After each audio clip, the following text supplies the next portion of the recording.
श्रीगुरुभ्यो नमः हरिः ओम्। श्रीगुरुभ्यो नमः हरिः ओम्।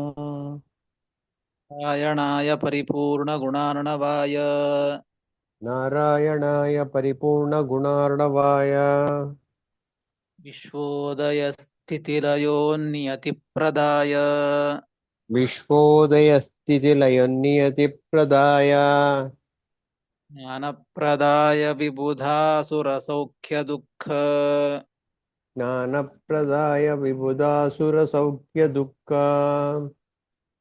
कारणाय वितताय नमो नमस्ते। तत्कारणाय वितताय नमो नमस्ते। अशेषवाग्जाड्यमलापहन्त्री अशेषवाग्जाड्यमलापहन्त्री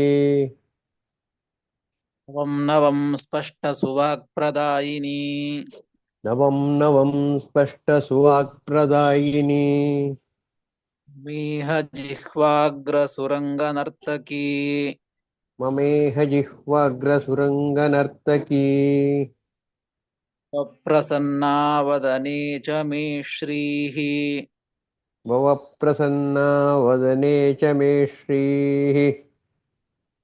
अभ्रमं भङ्गरहितम् अजडं विमलं सदा अभ्रमं भङ्गरहितम् अजडं विमलं सदा नन्दतीर्थमतुलं भजे तापत्रयापहम्। आनन्दतीर्थमतुलं भजे तापत्रयापहम्। यस्य वाक्कामधेनुर्नः कामितार्थान् प्रयच्छति यस्य वाक्कामधेनुर्नः कामितार्थान् प्रयच्छति देवेतं जययोगीन्द्रं कामबाणच्छिदं सदा एवेदं जय योगीन्द्रं कामबाणच्छिदं सदा पूज्याय राघवेन्द्राय सत्यधर्मरताय च पूज्याय राघवेन्द्राय सत्यधर्मरताय च तां कल्पवृक्षाय नमतां कामधेनवे भजतां कल्पवृक्षाय नमतां कामधेनवे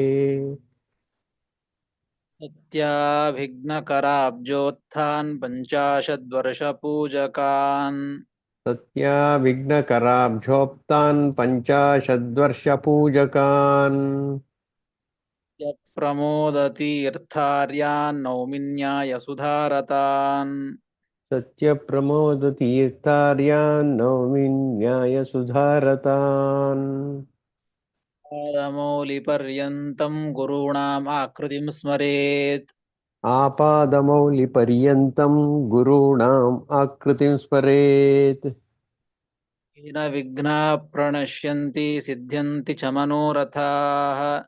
तेन विघ्नाः प्रणश्यन्ति सिद्ध्यञ्चितमनोरथाः। श्रीगुरुभ्यो नमः हरिः ओम्। श्रीगुरुभ्यो नमः हरिः ನಮಸ್ಕಾರ ओम्। ಗುರುಗಳೇ. हरे नमः। ಶ್ರೀಮನ್ಮಹಾಭಾರತ ತಾತ್ಪರ್ಯ ನಿರ್ಣಯ ಮೊದಲನೇ ಅಧ್ಯಾಯ ಸರ್ವಶಾಸ್ತ್ರಾರ್ಥ ನಿರ್ಣಯ. ಶ್ರೀಮದಾಚಾರ್ಯರು ವೇದಗಳ ಪ್ರಮಾಣಗಳನ್ನ ವಿಷ್ಣು ಸರ್ವೋತ್ತಮತ್ವ ವಿಷಯದಲ್ಲಿ ಪ್ರಮಾಣಗಳನ್ನ ಕೊಡ್ತಾ ಅಲ್ಲಿ ಭಗವಂತನ ಜಗತ್ ಸೃಷ್ಟಿಯ ಒಂದು ವಿಚಾರ ಬಂತು, ಅದು ಸತ್ಯ ಅಂತ ಅದಕ್ಕೆ ಪ್ರಮಾಣಗಳನ್ನ ಕೊಡ್ತಾ ಮತ್ತೆ ಯಾವುದು ಸತ್ಯಗಳು ಸತ್ಯವಾದಂತಹದ್ದು ಯಾವುದು ಎಲ್ಲವೂ ಸತ್ಯ ಅಂತ ಆ ನಿನ್ನೆ ಹೇಳಿದ ಹಾಗೆ ಸತ್ಯ ವಿಷ್ಣುರ್ ಗುಣ ಸರ್ವೇ ಸತ್ಯ ಜೀವೇಶ ಭೇದಯೋ, ಎಲ್ಲ ಭೇದಗಳು ಭಗವಂತನ ಗುಣಗಳು, ಭಗವಂತನ ಅವಯವಗಳಲ್ಲಿ ಮಾತ್ರ ಭೇದ ಅಸತ್ಯ ಅಂತ ಈ ರೀತಿಯಾಗಿ. ಮತ್ತು ಜಗತ್ ಪ್ರವಾಹ, ಈ ಒಂದು ನಾವಿದ್ದಂತಹ ಇದೇ ಜಗತ್ತೇ ಸತ್ಯ ಅಂದ್ರೆ ಅರ್ಥ ಹಿಂದೆಯೂ ಇದೇ ಇತ್ತು ಮುಂದೆಯೂ ಇದೇ ಇರ್ತದೆ ಅಂತ ಅರ್ಥ ಅಲ್ಲ, ಇದು ಅಸತ್ಯ. ಆದ್ರೆ ಜಗತ್ ಪ್ರವಾಹ, ಹಿಂಗೆ ಜಗತ್ತುಗಳು ಬರ್ತಾನೆ ಇರ್ತವೆ ಎಂಬುದು, ಇದು ಜಗತ್ ಪ್ರವಾಹ ಮಾತ್ರ ಸತ್ಯ. ಈಗ ಇದ್ದಂಥ ಜಗತ್ತು ಸತ್ಯ, ಹಿಂದೆ ಇದ್ದಂಥ ಜಗತ್ತು ಸತ್ಯ. ಆದರೆ ಹಿಂದೆ ಇದ್ದ ಜಗತ್ತೇ ಈಗ ಇದೆ, ಮುಂದೆ ಇದೇ ಜಗತ್ತು ಇರ್ತದೆ ಎಂಬುದು ಅದು ಸತ್ಯ ಅಲ್ಲ. ಹಿಂದೆ ಇದ್ದ ಜಗತ್ತು ಬೇರೆ, ಅದು ಸತ್ಯವಾಗೇ ಇತ್ತು. ಈಗಿದ್ದ ಜಗತ್ತು ಬೇರೆ, ಇದು ಸತ್ಯವಾಗೇ ಇದೆ. ಮುಂದೆ ಇರುವಂತಹ ಜಗತ್ತುಗಳು ಕೂಡ ಸತ್ಯವಾಗೇ ಇರ್ತದೆ, ಅವು ಬೇರೆ ಬೇರೆ ಅಷ್ಟೇ. ಹೀಗೆ ಎಲ್ಲ ವಿಷಯಗಳನ್ನ ತಿಳಿಸಿ ಆದ ಮೇಲೆ ಇಂತಹ ಜಗತ್ತು ಪಂಚಭೇದ ಸಮನ್ವಿತ ಅಂತ 69ನೇ ಶ್ಲೋಕದಲ್ಲಿ ಬಂತು. ಜಗತ್ ಪ್ರವಾಹ ಸತ್ಯೋಯಂ ಪಂಚಭೇದ ಸಮನ್ವಿತ. ಈ ಜಗತ್ ಪ್ರವಾಹ ಸತ್ಯ, ಇಂತಹ ಜಗತ್ ಪ್ರವಾಹ ಇದು ಪಂಚಭೇದಗಳಿಂದ ಕೂಡಿದ್ದು ಅಂತ ತಿಳಿಸಿಕೊಟ್ರು. ಹಾಗಾದರೆ ಆ ಪಂಚಭೇದಗಳು ಯಾವ ಎಂಬುದನ್ನ ಶ್ರೀಮದಾಚಾರ್ಯರು ಮತ್ತೆ ಮುಂದಿನ ಶ್ಲೋಕದಲ್ಲಿ ತಿಳಿಸಿಕೊಡ್ತಾರೆ. ತೇ ಪಂಚಭೇದಾ ಇತ್ಯತಃ ಆಹ. ಆ ಪಂಚಭೇದ ಸಮನ್ವಿತ ಅಂತ ಹಿಂದೆ ಹೇಳಿದರಲ್ಲ, ಆ ಪಂಚಭೇದಗಳು ಯಾವುವು ಅಂತ ಪ್ರಶ್ನೆ ಬಂದರೆ ಅದಕ್ಕೆ ಉತ್ತರವನ್ನು ಕೊಡ್ತಾ ಇದ್ದಾರೆ 70ನೇ ಶ್ಲೋಕ. ಜೀವೇಶಯೋರ್ಭಿದಾ ಚೈವ जीवेशयोर्विदा चैव ಜೀವಭೇದ ಪರಸ್ಪರಂ जीवभेदः परस्परम् ಷಡೇಶಯೋರ್ಜಡಾನಾಂ ಚ जडानां च ಜಡಜೀವಭಿದಾ ತಥಾ. जडजीवविधा तथा ಜೀವೇಶಯೋರ್ಭಿದಾ ಚೈವ ಜೀವಭೇದ ಪರಸ್ಪರಂ ಜಡೇಶಯೋರ್ಜಡಾನಾಂ ಚ ಜಡಜೀವಭಿದಾ ತಥಾ ಎಂಬುದಾಗಿ 70ನೆಯ ಶ್ಲೋಕ. ಪದವಿಭಾಗ. ದೇಶಯೋಃ ಭಿದಾ ಚ ಏವ ಜೀವಭೇದಃ ಪರಸ್ಪರಂ ಜಡೇಶಯೋಃ ಜಡಾನಾಂ ಚ ಜಡಜೀವಭಿದಾ ತಥಾ ಎಂಬುದಾಗಿ ಪದವಿಭಾಗ. ಈ ಶ್ಲೋಕದಲ್ಲಿ 5 ಭೇದಗಳ ಬಗ್ಗೆ, 5 ಭೇದಗಳು ಯಾವುವು ಅಂತ ತಿಳಿಸಿಕೊಡ್ತಾ ಇದ್ದಾರೆ. ಮೊದಲನೆಯದಾಗಿ ಜೀವೇಶಯೋರ್ಭಿದಾ ಅಂತ ಇದೆ ಶ್ಲೋಕದಲ್ಲಿ. ಜೀವೇಶಯೋರ್ಭಿದಾ ಚೈವ ಅಂತಿದೆ. ಜೀವೇಶಯೋರ್ಭಿದಾ ಚೈವ ಎಂಬುದಕ್ಕೆ ಜೀವ ಈಶ. ಜೀವ ಅಂದ್ರೆ ಜೀವರು, ಎಲ್ಲ ಜೀವರು ಅಂತ ಅರ್ಥ. ಈಶ ಅಂದ್ರೆ ಭಗವಂತ. ಜೀವೇಶಯೋಃ ಭಿದಾ, ಭಿದಾ ಚೈವ ಅಂತ ಇದೆ. ಚ ಏವ, ಏವ ಶಬ್ದವನ್ನು ಇಟ್ಕೊಳ್ಬೇಕು. ಜೀವೇಶಯೋಃ ಭಿದಾ ಏವ. ನೋಡಿ, ಪ್ರಮಾಣವನ್ನ ಕೊಡ್ತಾ ಇದ್ದಾರೆ. ಜೀವೇಶಯೋಃ ಭಿದಾ ಏವ, ಜೀವ ಮತ್ತು ಭಗವಂತ, ಜೀವರು ಮತ್ತು ಭಗವಂತನಿಗೆ ಭೇದ ಇದೆ. ಭೇದ ಇದೆ ಅಂತಿಷ್ಟೇ ಅನ್ಲಿಲ್ಲ, ಭೇದ ಭಿದಾ ಚೈವ, ಏವ ಇದೆ, ಏವಕಾರ ಇದೆ. ಭೇದನೆ, ಜೀವರಿಗೂ ಮತ್ತು ಭಗವಂತನಿಗೂ ಭೇದನೆ ಇದೆ. ಏವಕಾರ ಏನ್ ಮಾಡ್ತಾ ಇದೆ? ಇದು ಅಭೇದ ಇಲ್ಲ ಅಂತ ತಿಳಿಸಿಕೊಡ್ತಾ ಇದೆ. ಏವಕಾರ, ಏವ ಅಂದ್ರೆ ಭೇದನೆ ಅಂತ ಅವತ್ತು ಹೇಳೋದನ್ನ. ಹೀಗಾಗಿ ಜೀವರಿಗೂ ಭಗವಂತನಿಗೂ ಭೇದನೆ ಇದ್ದದ್ದು ಅಂತ ಪ್ರಮಾಣ ತಿಳಿಸಿಕೊಡ್ತಾ ಇದೆ. ಹೀಗಾಗಿ ಕೆಲವರ ಮತ ಅದ್ವೈತಿಗಳ ಮತ ಏನು, ಜೀವನಿಗೂ ಮತ್ತು ಈಶ್ವರನಿಗೂ ಭಗವಂತನಿಗೂ ಅಭೇದ ಅಂತ ಅಂಗೀಕಾರ ಮಾಡ್ತಾರೆ. ಅಂದ್ರೆ ಈಗಲೂ ಅಭೇದನೆ, ಮುಂದೆ ಮೋಕ್ಷಕ್ಕೆ ಹೋದ ಮೇಲೆಯೂ ಕೂಡ ಅಭೇದನೆ ಅಂತ ಹಾಗೆ ಅಂಗೀಕಾರ ಮಾಡೋ ಅವರ ವಾದ.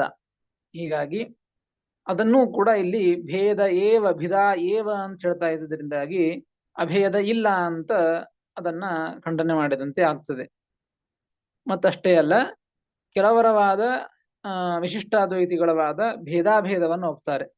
ಈಗ ಸಂಸಾರದಲ್ಲಿ ಇದ್ದಾಗ ಮಾತ್ರ ಜೀವರಿಗೂ ಈಶ್ವರನಿಗೂ ಭೇದ ಇದೆ, ಮೋಕ್ಷಕ್ಕೆ ಹೋದ ಮೇಲೆ ಅಭೇದ ಬರ್ತದೆ.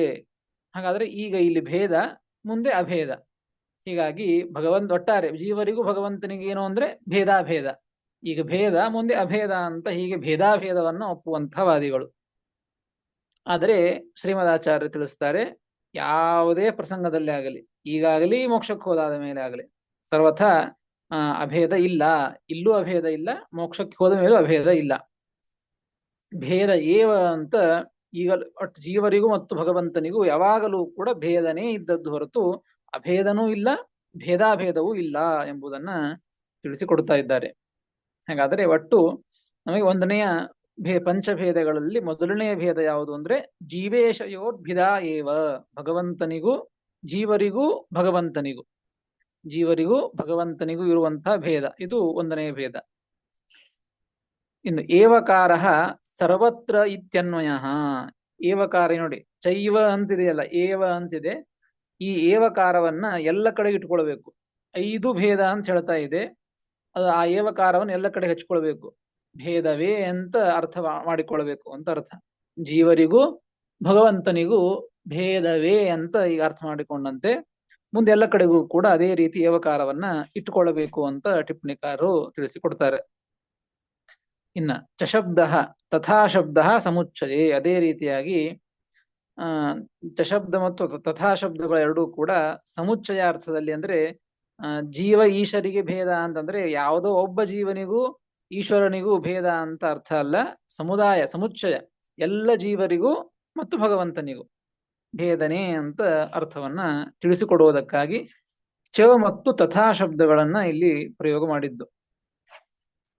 ಇನ್ನು ಪರಸ್ಪರಂ ಭೇದಶ್ಚ ಜಡೇಶಯೋ ಭಿದಾ ಇತ್ಯನುವರ್ತನಾತ್. ನೋಡಿ, ಎರಡನೇ ಭೇದ ಯಾವುದು ಅಂದ್ರೆ ಜೀವಭೇದ ಪರಸ್ಪರಂ ಅಂತ ಇದೆ. ಎರಡನೇ ಭೇದ ಜೀವಭೇದ ಪರಸ್ಪರಂ. ಪರಸ್ಪರಂ ಜೀವಭೇದ, ಪರಸ್ಪರವಾಗಿ ಜೀವರುಗಳಲ್ಲಿ ಅನಂತ ಜೀವರಾಶಿಗಳಿದ್ದಾರೆ. ಆ ಎಲ್ಲ ಜೀವರಾಶಿ ಪರಸ್ಪರವಾಗಿ ಜೀವರಲ್ಲೇನೆ, ಆ ಜೀವನಿಂದ ಈ ಜೀವ, ಹೀಗೆ ಎಲ್ಲ ಜೀವರಿಗೂ ಪ್ರತಿಯೊಬ್ಬರಿಂದ ಪ್ರತಿಯೊಬ್ಬರಿಗೂ ಕೂಡ ಭೇದವೇ ಇದೆ. ಅದನ್ನು ಹೇಳ್ತಾ ಇದ್ದದ್ದು. ಇದು ಎರಡನೇ ಭೇದ. ಮೊದಲನೆಯದ್ದು ಜೀವರಿಗೂ ಭಗವಂತನಿಗೂ. ಎರಡನೇ ಭೇದ ಜೀವರಿಗೆ ಪರಸ್ಪರ ಜೀವಭೇದ ಪರಸ್ಪರಂ. ಇಲ್ಲೂ ಏವಕಾರ ಇಟ್ಟುಕೊಳ್ಬೇಕು. ಪರಸ್ಪರವಾಗಿ ಜೀವಭೇದ ಏವ, ಪರಸ್ಪರವಾಗಿ ಜೀವರಲ್ಲಿ ಭೇದನೇ ಇದೆ. ಆ ಜೀವ ಈ ಜೀವ ಇಬ್ರು ಒಂದೇ ಅಂತ ಸರ್ವಥಾ ಸಾಧ್ಯ ಇಲ್ಲ. ಹಂಗ ಭೇದ ಇಲ್ಲ ಅಂತ ಅನ್ಲಿಕ್ಕೆ ಬರೋದಿಲ್ಲ. ಪ್ರತಿಯೊಬ್ಬ ಜೀವನಲ್ಲಿಯೂ ಕೂಡ ಜೀವರಿಗೂ ಕೂಡ ಭೇದವೇ ಇದ್ದದ್ದು. ಇದು ಎರಡನೆಯ ಭೇದ. ಇನ್ನು ಜಡೇಶಯೋರ್ ಜಡ, ಮೂರನೇದ್ದು ಜಡೇಶಯೋಹೋ, ಎಲ್ಲ ಜಡ ಪದಾರ್ಥಗಳಿಗೂ ಮತ್ತು ಭಗವಂತನಿಗೂ, ಎಲ್ಲ ಜಡ ಪದಾರ್ಥಗಳಿಂದ ಭಗವಂತನಿಗೆ ಭೇದವೇ ಇದ್ದದ್ದು.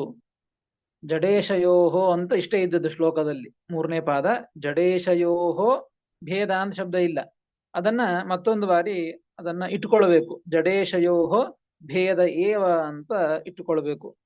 ಜಡ ಮತ್ತು ಎಲ್ಲ ಜಡ ಪದಾರ್ಥಗಳಿಗೂ ಭಗವಂತನಿಗೂ ಕೂಡ ಭೇದವೇ ಇದೆ. ಭೇದ ಏವ, ಭೇದವೇ ಇದ್ದದ್ದು. ಇದು ಮೂರನೆಯದ್ದು.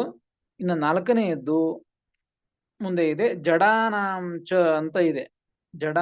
ಜಡಾನಾಂ ಅಂದ್ರೆ ಪರಸ್ಪರಂ ಅಂತ ಅರ್ಥ.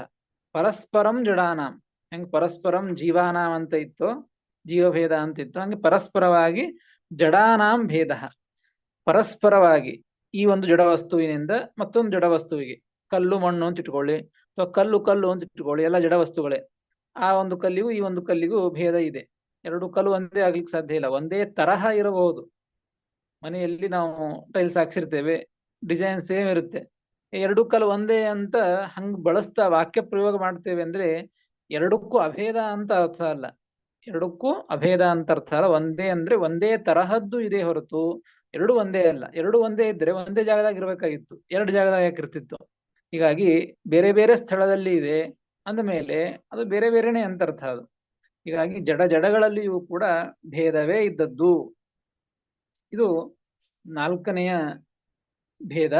ಇನ್ನು ಕೊನೆಯದಾಗಿ ಐದನೆಯ ಭೇದ ಅಂದ್ರೆ ಜಡ ಜೀವ ಭಿದಾ ತಥಾ.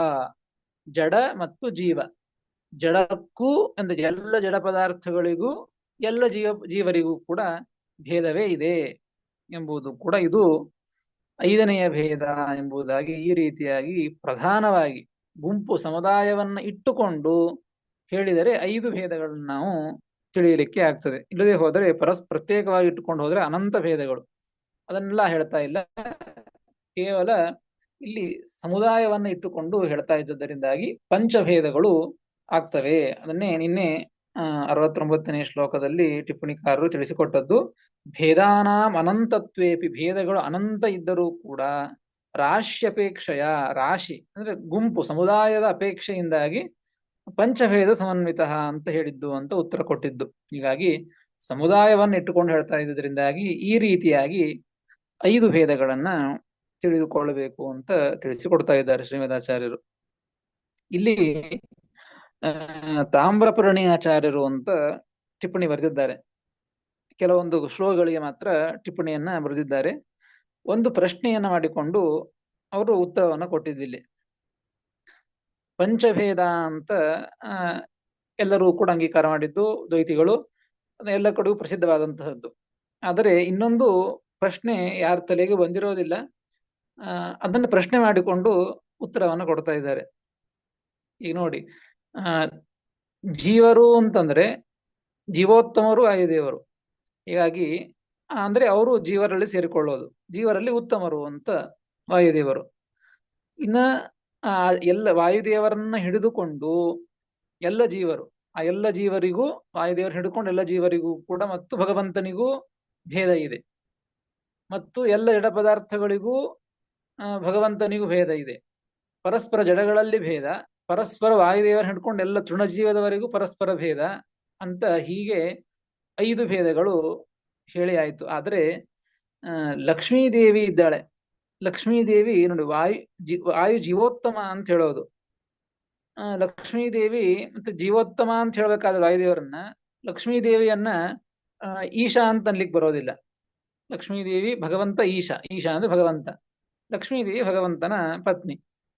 ಜೀವೋತ್ತಮರು ಅಂತಂದಾಗ ಜೀವರನ್ನು ತೆಗೆದುಕೊಂಡಾಗ ವಾಯುದೇವರನ್ನೇ ಉತ್ತಮರು ಅಂತ ಮಾಡಿದ್ದು.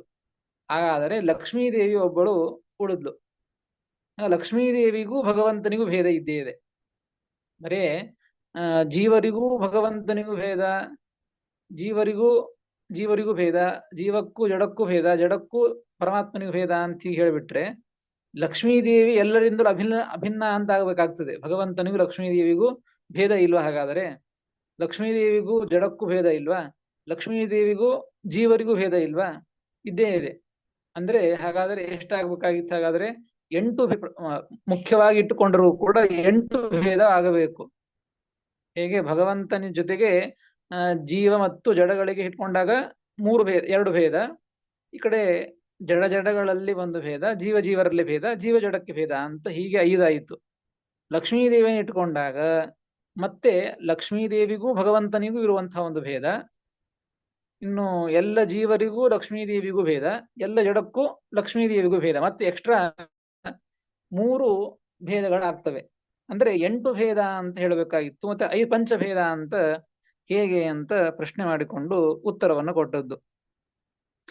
ಮಹಾಲಕ್ಷ್ಮ್ಯಾಸ್ತು ಅಸ್ವತಂತ್ರತ್ವೇನ ಜೀವವರ್ಗೇ ನಿವೇಶಾತ್ ನ ಭೇದಾನಾಂ ಅಷ್ಟತ್ವ ಪ್ರಾಪ್ತಿ. 8 ಯಾಕೆ ಹೇಳಿಲ್ಲ ಅಂತಂದ್ರೆ, ಲಕ್ಷ್ಮೀದೇವಿಯನ್ನು ಎಲ್ಲಿ ಬಿಡಬೇಕು ಅಂದ್ರೆ ಲಕ್ಷ್ಮೀದೇವಿಯನ್ನು ಕೂಡ ಜೀವರೊಳಗೆ ಸೇರಿಸಿಕೊಂಡದ್ದು. ನಿಜವಾಗಿಯೂ ಲಕ್ಷ್ಮೀದೇವಿ ಜೀವರೊಳಗೆ ಬರೋದಿಲ್ಲ, ಬರದೇ ಹೋದರೂ ಕೂಡ ಯಾಕೆ ಈಗ ಜೀವರಲ್ಲಿ ಸೇರಿಸಿಕೊಂಡದಂದ್ರೆ ಅಸ್ವತಂತ್ರತ್ವೇನ, ಅಸ್ವತಂತ್ರಳಾದ್ದರಿಂದ ಲಕ್ಷ್ಮೀದೇವಿ ಎಲ್ಲ ಜೀವರಂತೆ ಲಕ್ಷ್ಮೀದೇವಿಯು ಕೂಡ ಅಸ್ವತಂತ್ರಳು, ಭಗವಂತನ ಅಧೀನಳು. ಆ ನಿಮಿತ್ತದಿಂದಾಗಿ ಆ ಲಕ್ಷ್ಮೀದೇವಿಯನ್ನು ಕೂಡ ಅಸ್ವತಂತ್ರರು ಯಾರಿದ್ದದ್ದು? ಜೀವರು. ಹೀಗಾಗಿ ಆ ಇದರೊಳಗೇನೆ ಸೇರಿಸಿ ಭೇದವನ್ನ ಹೇಳ್ತಾ ಇದ್ದುದರಿಂದಾಗಿ ಪಂಚಭೇದನೆ ಉಳಿತದೆ ಹೊರತು 8 ಭೇದಗಳ ಒಂದು ಪ್ರಸಂಗ ಬರೋದಿಲ್ಲ. ಲಕ್ಷ್ಮೀದೇವಿಯನ್ನು ಸೇರಿಸಿಕೊಂಡು ಬಿಟ್ರೆ ಮತ್ತೆ ಆಗಲೇ ಹೇಳಿದಂತೆ ಪಂಚಭೇದಗಳೇ ಉಳಿತವೆ. ಹೀಗಾಗಿ ಅಷ್ಟಭೇದವನ್ನ ಹೇಳುವಂತಹ ಅವಶ್ಯಕ ಪ್ರಸಂಗ ಇಲ್ಲ ಎಂಬುದನ್ನ ಈ ರೀತಿ ಪ್ರಶ್ನೆಯನ್ನ ಮಾಡಿಕೊಂಡು ತಾಮ್ರಪರ್ಣಿ ಆಚಾರ್ಯರು ಉತ್ತರವನ್ನ ಕೊಟ್ಟಿದ್ದಾರೆ. ಹೀಗೆ ಶ್ರೀಮದ್ ಆಚಾರ್ಯರು ಪಂಚಭೇದಗಳು ಯಾವುವು ಎಂಬುದನ್ನ ತಿಳಿಸಿಕೊಟ್ರು. ಹೀಗೆ ತಿಳಿಸಿಕೊಟ್ಟು ಈ ಪಂಚಭೇದಗಳು ಏನು ಹೇಳಿದ್ರಲ್ಲ ಹಿಂದಿನ 70ನೇ ಶ್ಲೋಕದಲ್ಲಿ, ಈ ಎಲ್ಲ ಭೇದಗಳು ಕೂಡ ಇವು ಕೇವಲ ಆಗಲೇ ಹೇಳಿದಂತೆ ಹಿಂದೆ ಬಂದ್ಬಿಟ್ಟಿದೆ. ಪಂಚಭೇದಗಳು ಏವಕಾರವನ್ನು ಹೇಳಿದ್ದರಿಂದ ಅವು ಈಗಲೂ ಭೇದ ಇದ್ದದ್ದೇ, ಮೋಕ್ಷಕ್ಕೆ ಹೋದ ಮೇಲೂ ಭೇದ ಇದ್ದದ್ದೇ ಅಂತ ಸ್ಪಷ್ಟವಾಗಿ ಆ ಏವಕಾರದಿಂದ ನಮಗೆ ಗೊತ್ತಾಗ್ತದೆ. ಏವಕಾರದಿಂದ ಗೊತ್ತಾದದ್ದು. ಆದರೆ ಸ್ಪಷ್ಟವಾಗಿ ಹೇಳ್ತಾ ಮತ್ತೊಂದು ಮಾತಿನಿಂದ ಶ್ರೀಮದಾಚಾರ್ಯರು ಸ್ಪಷ್ಟವಾಗಿ ಭೇದ ಮೋಕ್ಷದಲ್ಲಿಯೂ ಇದ್ದೇ ಇದೆ ಎಂಬುದನ್ನ ತಿಳಿಸಿಕೊಡ್ತಾ ಇದ್ದಾರೆ. ತಾರತಮ್ಯವು ಮೋಕ್ಷದಲ್ಲಿಯೂ ಇದ್ದದ್ದೇ ಎಂಬುದನ್ನ ಮುಂದಿನ ಶ್ಲೋಕದಲ್ಲಿ ತಿಳಿಸಿಕೊಡ್ತಾ ಇದ್ದಾರೆ. 71ನೇ ಶ್ಲೋಕ. ಪಂಚಭೇದ ಇಮೇ ನಿತ್ಯಾಃ ಪಂಚಭೇದ ಇಮೇ ನಿತ್ಯಾಃ ಸರ್ವಾವಸ್ಥಾಸು ಸರ್ವಶಃ सर्वावस्थासु सर्वशः मुक्तानां च न हीयन्ते मुक्तानां च न हीयन्ते तारतम्यं च सर्वदा तारतम्यं च सर्वदा पञ्चभेदा इमे नित्याः सर्वावस्थासु सर्वशः मुक्तानां च न ಹೀಯಂತೆ ತಾರತಮ್ಯಂ ಚ ಸರ್ವದಾ ಎಂಬುದಾಗಿ 71ನೇ ಶ್ಲೋಕ. ನೋಡಿ, ಹಿಂದಿನ ಶ್ಲೋಕದಲ್ಲಿ ಮೋಕ್ಷದಲ್ಲಿ ಭೇದ ಇದೇ ಇಲ್ಲವೋ ಅದನ್ನ ಸ್ಪಷ್ಟವಾಗೋದಿಲ್ಲ ನಮಗೆ. ಏವಕಾರದಿಂದ ಅಲ್ಲಿಯೂ ಭೇದ ಇದ್ದದ್ದೇ ಅಂತ ಟಿಪ್ಪಣಿಕಾರ ತಿಳಿಸಿಕೊಟ್ಟದ್ದು. ಏವಕಾರದಿಂದ ಟಿಪ್ಪಣಿಕಾರ ತಿಳಿಸಿಕೊಟ್ಟದ್ದು ಅದು ಮೂಲದಿಂದ ನಮಗೆ ಗೊತ್ತಾಗೋದಿಲ್ಲ. ಮೋಕ್ಷದಲ್ಲಿಯೂ ಭೇದ ಇದೆಯೋ ಇಲ್ಲವೋ ಅಂತ ಹೇಳಿ ಅದಕ್ಕಾಗಿ ಶ್ರೀಮದಾಚಾರ್ಯರು ಸ್ಪಷ್ಟವಾದಂತಹ ವಚನವನ್ನ ಕೊಡ್ತಾ ಇದ್ದಾರೆ. ಪದಚ್ಛೇದ ಪಂಚಭೇದಾಹ ಇಮೇ ನಿತ್ಯಾಹ ಸರ್ವಾವಸ್ಥಾಸು ಸರ್ವಶಃ ಮುಕ್ತಾನಾಂ ಚ ನ ಹೀಯಂತೆ ತಾರತಮ್ಯಂ ಚ ಸರ್ವದಾ ಎಂಬುದಾಗಿ ಪದವಿಭಾಗ. ಇಮೇ ಪಂಚಭೇದಾಹ ಪಂಚಭೇದ ಇಮೇ ಪಂಚಭೇದಾಹ ಈ ಪಂಚಭೇದಗಳು ಹಿಂದೆ ಹೇಳಿದಂತ ಏನೋ ಈ ಪಂಚಭೇದಗಳಿವೆ ಅಲ್ಲ, ಈ 5 ಭೇದಗಳು ನಿತ್ಯಾಹ ನಿತ್ಯವಾದವುಗಳು ನಿತ್ಯವಾದವುಗಳು ಸರ್ವಾವಸ್ಥಾಸು ಸರ್ವಾವಸ್ಥಾಸು ನಿತ್ಯಾಹ ಎಲ್ಲ ಅವಸ್ಥೆಗಳಲ್ಲಿಯೂ ಕೂಡ ನಿತ್ಯವಾದವುಗಳು ಅಂತ ತಿಳಿಸ್ತಾ ಇದ್ದಾರೆ. ಎಲ್ಲ ಅವಸ್ಥೆಗಳಲ್ಲಿ ಅಂದ್ರೆ ಏನು ಅಂದ್ರೆ ಸಂಸಾರೇ ಮುಕ್ತೌಚ ನಿತ್ಯಾಹ. ನಾವು ಈಗ ಸಂಸಾರದಲ್ಲಿ ಇದ್ದೇವಲ್ಲ, ಈಗಲೂ ಕೂಡ ಈ ಪಂಚಭೇದಗಳು ಇದ್ದದ್ದೇ. ಮೋಕ್ಷಕ್ಕೆ ಹೋದ ಮೇಲೆಯೂ ಕೂಡ ಈ ಪಂಚಭೇದಗಳು ಇದ್ದದ್ದೇ. ಮೋಕ್ಷಕ್ಕೆ ಹೋಗಿ ಅಂದ ಮಾತ್ರಕ್ಕೆ ನಾನು ದೇವರು ಒಂದೇ, ನಾನು ಒಂದೇ, ನಾನು ಎಲ್ಲ ಜೀವರು ಒಂದೇ ಅಂತ ಸಾಧ್ಯ ಇಲ್ಲ. ಆಗಲೂ ಕೂಡ ಈ ಪಂಚಭೇದಗಳು ಇದ್ದದ್ದೇ. ಅದೇ ರೀತಿಯಾಗಿ ಆನಂದಾದಯ ಇತ್ಯಭಿಗ್ರಾಹ್ಯಂ, ಆನಂದಾದಿಗಳು ಕೂಡ ಇವು ನಿತ್ಯವೇ ಅಂತ ತಿಳಿಸಿಕೊಡ್ತಾ ಇದ್ದಾರೆ. ಜೀವಭೂತವಾದಂತಹ ಆನಂದ ಏನಿದೆ, ಆ ಆನಂದವು ಕೂಡ ನಿತ್ಯವಾದದ್ದು. ಇದಕ್ಕೆ ಒಂದು ಪ್ರಮಾಣವನ್ನ ಕೊಡ್ತಾರೆ. ಸ್ವಯಂ ಸತ್ಯೋ ಹ್ಯನಾದಿಶ್ಚ ಇತಿ ಶ್ರುತೇಹೇ. ಸ್ವಯಂ ಸತ್ಯೋ ಹ್ಯನಾದಿಶ್ಚ ಅಂತ ಒಂದು ವೇದವಾಕ್ಯ. ಈ ವೇದವಾಕ್ಯದಿಂದಾಗಿ ಈ ಎಲ್ಲವೂ ಕೂಡ ನಿತ್ಯ ಎಂಬುದನ್ನ ಅನಾದಿ ನಿತ್ಯ ಅಂತ ತಿಳಿಸಿಕೊಡ್ತಾ ಇದ್ದಾರೆ.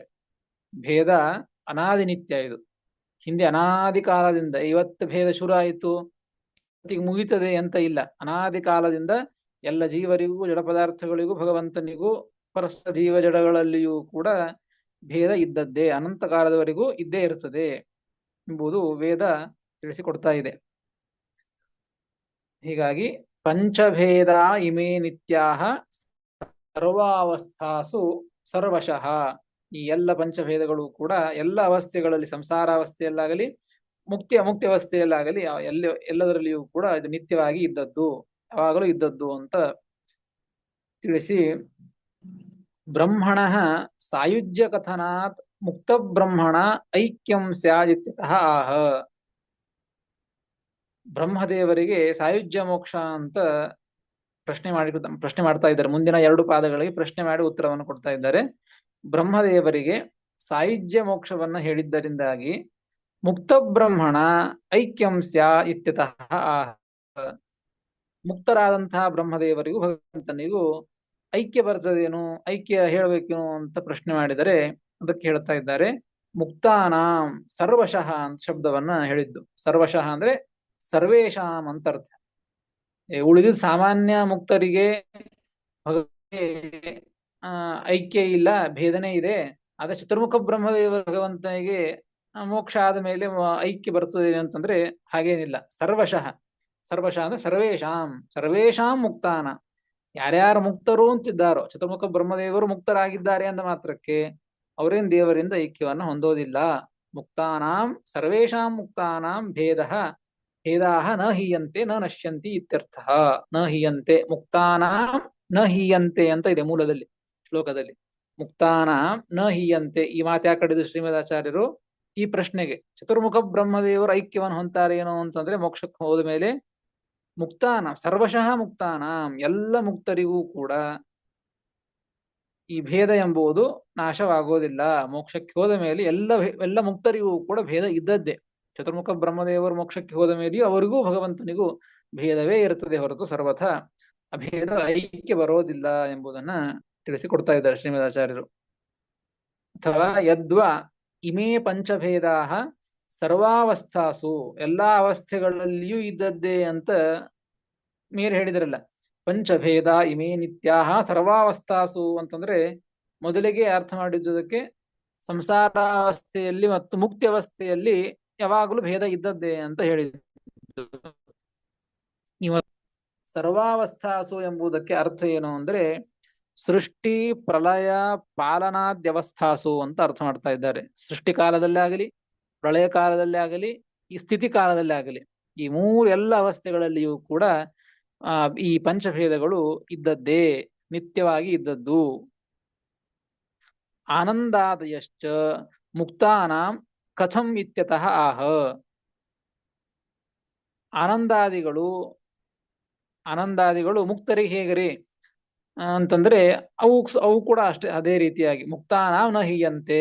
ಆನಂದಾದಿಗಳು ಮೋಕ್ಷಕ್ಕೆ ಹೋದಾದ ಮೇಲೆಯೂ ಕೂಡ ಅವೇನು ನಾಶ ಹೊಂದೋದಿಲ್ಲ. ಮೋಕ್ಷಕ್ಕೆ ಹೋದ ಮೇಲೆಯೂ ಜೀವನ ಸ್ವರೂಪಭೂತ ಆನಂದ ಏನಿರ್ತದೋ, ಇಲ್ಲಿದ್ದಾಗ ಏನಿರ್ತದೋ, ಮೋಕ್ಷಕ್ಕೆ ಹೋದ ಮೇಲೆಯೂ ಆ ಸ್ವರೂಪಭೂತವಾದಂತಹ ಆನಂದ ಇದ್ದೇ ಇರ್ತದೆ, ಅದೇ ನಾಶವಾಗೋದಿಲ್ಲ.